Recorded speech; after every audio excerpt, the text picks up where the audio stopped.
मला प्रतिक्रिया आली जेव्हा मला वाटतं दिवाळीचा काळ काहीतरी असा सणच होता आणि मला रात्री कॉल आला एका मुलाचा, सर थँक्यू म्हणे, मला तुम्ही पुस्तक दिलं. म्हटलं कुठून बोलताय? म्हणे गडचिरोली.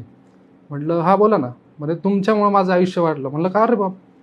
तर तो म्हटला की सर मी तुम्हाला सहज म्हणून मेसेज केला होता आणि ॲड्रेस पाठवून दिला, तर तुम्ही पैसे न घेता डायरेक्टली पाठवून दिलं आणि ते पुस्तक आल्यामुळे मला ते वाचावं लागलं आणि मी ते वाचलं. तर मी उद्या परवा आत्महत्या करणार होतो डायरेक्ट.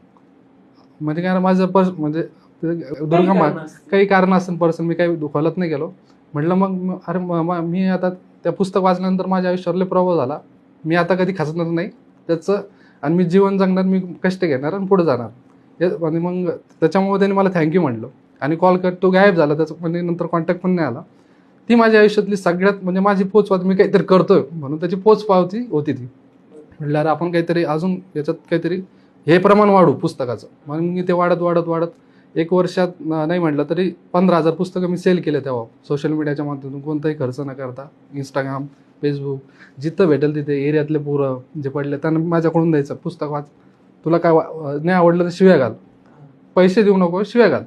ह्या याच्यावर मी रिस्कवर हे केलं, पण त्याचा फरक पडला आणि त्याच्यातून मला ते व्यवसायाची दिशा मिळाली.